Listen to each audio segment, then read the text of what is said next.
Hello student, আশা করি তোমরা ভালো আছো। আমিও ভালো আছি। চলে এলাম আজকে আবার আরেকটা নতুন ক্লাস নিয়ে তোমাদের সামনে। তোমাদের থার্ড সেম মেজর বেঙ্গলি ভাষা বিজ্ঞান ও ভাষাতত্ত্ব থেকে পর যে আলোচনাগুলো রয়েছে আমি সেগুলো পরপরই করছি। এবং আজকে আমার আলোচনার বিষয় হলো, তোমাদের দেখতেই পাচ্ছ বোর্ডে লিখে দিয়েছি শব্দ। ভাষা বিজ্ঞান ও ভাষাতত্ত্ব থেকে শব্দ যে রয়েছে সেটা আজকে আমাদের জানতে হবে। তাহলে দেখো, ক্লাসগুলো কিন্তু খুব মনোযোগ দিয়ে শুনবে এবং যারা এখনো পর্যন্ত আমাদের সাথে যুক্ত হওনি, ভাবছো যে যুক্ত হবে, তারা দেরি না করে খুব তাড়াতাড়ি আমাদের দেওয়া যে হেল্পলাইন নাম্বার আছে যোগাযোগ করো। আমাদের যোগাযোগ নম্বর 6295916282 এবং আরেকটা নাম্বার রয়েছে 7076398606। বেশ কয়েকটা ক্লাস হয়ে গেছে অনলাইন, তাই তোমাদেরকে বলছি, যদি তোমাদের আমার ক্লাস ভালো লেগে থাকে অবশ্যই লাইক কমেন্ট শেয়ার করে আমাদের পাশে থাকো এবং আমাদের যে অফিসিয়াল যে চ্যানেলটি রয়েছে ইউটিউবের সেটা অবশ্যই সাবস্ক্রাইব করে রেখো, কারণ সবার আগে তোমাদের কাছে নোটিফিকেশন কিন্তু পৌঁছে যাবে ক্লাসগুলোর। তাহলে দেখো, আজকে আমার আলোচনার বিষয় হচ্ছে শব্দ। আগে আমাদেরকে জানতে হবে যে শব্দ কি। দেখো, শব্দ হচ্ছে এমন একটা জিনিস যেটা একটা অর্থকে প্রকাশ করে সম্পূর্ণভাবে, ঠিক আছে? আমরা তো শব্দ দিয়ে বাক্য তৈরি করি। তো আজকে যদি আমি একটা এরকম বাক্য বলি যে আজ আমরা শব্দ সম্পর্কে জ্ঞান লাভ করব, তাহলে এখানে কটা শব্দ আছে বলো? আজ আমরা শব্দ সম্পর্কে জ্ঞান লাভ করব, 6টা শব্দ কিন্তু রয়েছে এখানে। তো এই 6টা শব্দ বা পদ দিয়ে কিন্তু একটা সুন্দর বাক্য তৈরি হচ্ছে, যার দ্বারা মনের ভাব প্রকাশ হচ্ছে। এবং এটা কিন্তু একাধিক অর্থ প্রকাশক ধ্বনি এবং ধ্বনি সমষ্টি দিয়েই এই শব্দ তৈরি হয়। তাহলে দেখো, এই যে আমি শব্দ বলছি, এই শব্দটা গঠন হয় কিভাবে আগে সেটা বলবো। শব্দ গঠন হয় দুভাবে কিভাবে হয়? শব্দ গঠন হয়, একটা হচ্ছে অর্থহীন ধ্বনি দিয়ে, আরেকটা হয় অর্থযুক্ত ধ্বনি দিয়ে। এবার তোমরা বলবে অর্থযুক্ত ধ্বনি দিয়ে তো শব্দ তৈরি হতেই হবে, না হলে এই শব্দটাকে কিভাবে আমরা গ্রহণ করব, বাক্যে কিভাবে আমরা এটাকে গ্রহণযোগ্য মনে করব, তাই না? কিন্তু সত্যি কথা বলতে আমাদের মধ্যে দেখতে পাই আমরা যে যখন কোনো একটা উৎকৃষ্ট উদাহরণ আমরা করি, আমি যেরকম এখানে একটা উদাহরণ দিয়েছি মা, তো আমরা যখন মা বলছি, মা শব্দটার কিন্তু একটা অর্থ রয়েছে, তাই না? একটা অর্থ রয়েছে। এই শব্দটিকে আমরা কিন্তু বাক্যে অনায়াসেই ব্যবহার করতে পারি সুযোগ্য পদ হিসেবে। কিন্তু দেখো, যখন এই যে মা শব্দটা যে সৃষ্টি হয়েছে, সেটা কিন্তু দুটো অর্থহীন ধ্বনি দিয়ে সৃষ্টি হয়েছে। কিরকম? একটা হচ্ছে ম আর একটা যোগ আ। তাহলে দেখো, এখানে আলাদাভাবে কিন্তু ম আর আয়ের কিন্তু কোনো আলাদা অর্থ নেই, একেবারেই অর্থযুক্ত ধ্বনি নয় এই দুটো আলাদা আলাদা বর্ণ, অর্থাৎ এই দেখো দেখতে পাচ্ছ অর্থহীন ধ্বনি দুটো। এই অর্থহীন ধ্বনি দুটো দিয়ে একটা নতুন শব্দ তৈরি হয়েছে, সেটা হচ্ছে ময়াকারে মা, এবং তারপর তার একটা অর্থ হচ্ছে, সেটা হচ্ছে মাতা বা আমাদের জন্মদাতা। বুঝতে পারলে?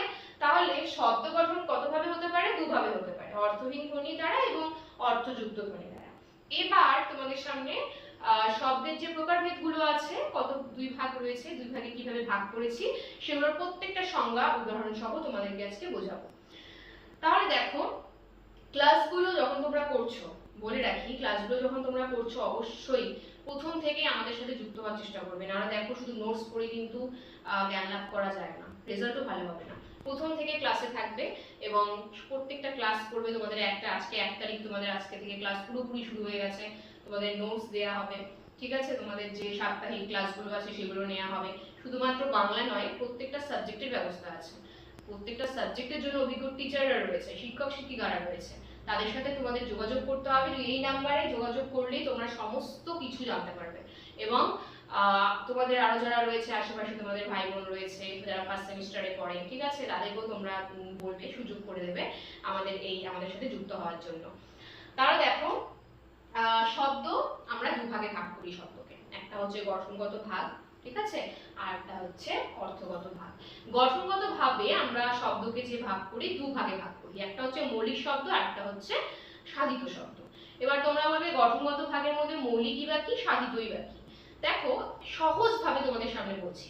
মৌলিক শব্দ হচ্ছে সেগুলো যে শব্দগুলোকে কখনো আমরা বিশ্লেষণ করতে পারি না, ঠিক আছে? এরকম দেখো, মা, বাবা, ভাই, বোন, এছাড়াও কিছু কিছু এমন স্বরনাম যেগুলোকে আমরা কখনো কি করতে পারবো না, বিভাজন করতে পারবো না, ভাগ করতে পারবো না, সেগুলোকে বলা হবে হচ্ছে মৌলিক শব্দ। আরেকটা কথা মনে রাখবে, মৌলিক শব্দকে কিন্তু আমরা সিদ্ধ শব্দ বলে থাকি। এরপরে আছে সাধিত শব্দ। সাধিত শব্দ কিভাবে তৈরি হয় বলতো? সাধিত শব্দ সবসময় ধাতুর সঙ্গে বসে। ধাতু বা কোনো শব্দের পরে বসে এটা প্রত্যয়ের মতো কাজ করবে, প্রত্যয় যোগে কিন্তু এটা ব্যবহৃত হবে। ধাতু বা শব্দের সঙ্গে প্রত্যয় যোগ হবে, তারপরেই কিন্তু আমাদের সাধিত শব্দ তৈরি হবে। যেমন উদাহরণ দিচ্ছি, দেখো রাজবাড়ি। রাজবাড়ি কিন্তু এটা সমাসবদ্ধ পদ, ঠিক আছে, আর দায়িত্ব এখানে কিন্তু প্রত্যয় রয়েছে। সুতরাং দুটো আলাদা আলাদা উদাহরণ দিয়েছি আমি, যেহেতু আমি বললাম ধাতু ও শব্দের সাথে প্রত্যয় যোগে ব্যবহৃত হয়, তো দুটো উদাহরণ তোমাদেরকে দুভাবে দিলাম, একটা হচ্ছে সমাসবদ্ধ পদ হিসেবে আর একটা হচ্ছে প্রত্যয় হিসেবে। এবার চলে আসো আমাদের অর্থগত ভাগে।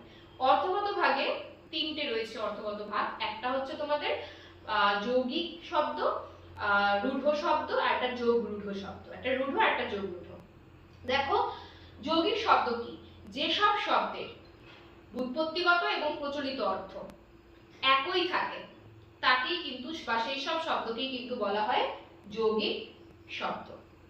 আমরা জানি একটা শব্দের ব্যুৎপত্তিগত অর্থ থাকে, প্রচলিত অর্থ থাকে। তোমরা ছোটবেলায় পড়েছো যে একটা শব্দের মধ্যে দুটো অর্থ থাকে, একটা ব্যুৎপত্তিগত অর্থ আর একটা হচ্ছে প্রচলিত অর্থ। এখানে ব্যুৎপত্তিগত এবং প্রচলিত অর্থ একই থাকবে, কোনো আলাদা থাকবে না, যেটাকে আমরা বলবো হচ্ছে যৌগিক শব্দ। উদাহরণ দিয়েছি মালগাড়ি এবং বৃক্ষ শাখা, ঠিক আছে।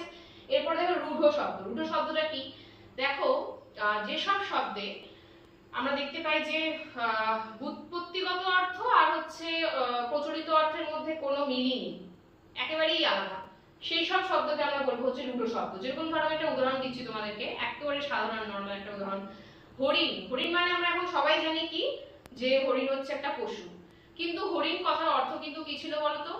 হরিণ কথার অ্যাকচুয়াল অর্থ হচ্ছে হরণ করে যে, কিন্তু এখানে ব্যুৎপত্তিগত অর্থ আলাদা হয়ে গেছে, প্রচলিত অর্থ কিন্তু এখন আমরা এটাকে পশু বলি। তাহলে দেখো কি হলো, শব্দটা এমন শব্দ যেটাকে আমরা রূঢ় শব্দ বলছি, যার ব্যুৎপত্তিগত এবং প্রচলিত অর্থ একেবারেই এক নয়, আলাদা। এরপরে রয়েছে যোগ রূঢ় শব্দ। যোগ রূঢ় শব্দটা কি বলতো?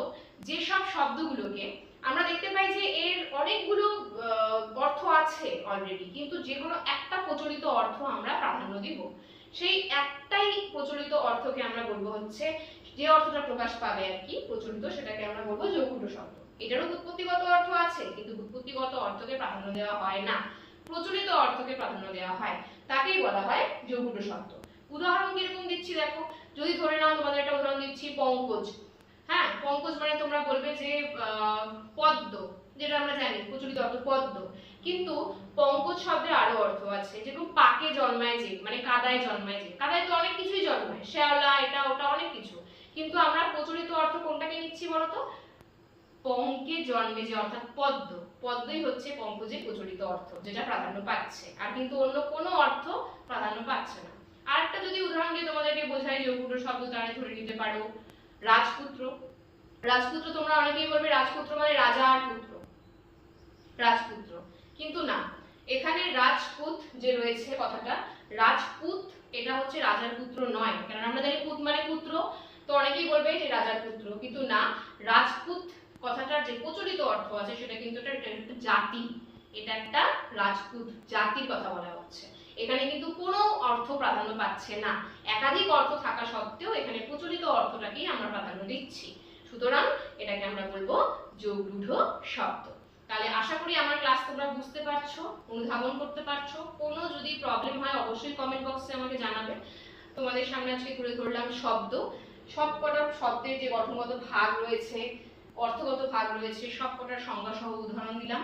আমার ক্লাস যদি তোমাদের ভালো লেগে থাকে অবশ্যই লাইক কমেন্ট শেয়ার করে আমাদের পাশে থাকবে। তোমাদের এক একটা লাইক কমেন্ট শেয়ার আমাদেরকে আরো ভালো কাজ করার প্রেরণা যোগায়। আর চ্যানেলটা অবশ্যই সাবস্ক্রাইব করে রাখবে সবার আগে নোটিফিকেশন পৌঁছানোর জন্য। তাহলে চলো আজকে এত পর্যন্তই, পরবর্তী ক্লাসে তোমাদের সাথে আবার নেক্সট ক্লাসে দেখা হচ্ছে। এরপরে যে বিষয়টি রয়েছে সেটি নিয়ে খুব সম্ভবত পথ প্রকার রয়েছে, তো সেটা তোমাদের বোঝাবো। আজকে এত পর্যন্তই, শুভরাত্রি, ভালো থেকো, সুস্থ থেকো, ধন্যবাদ।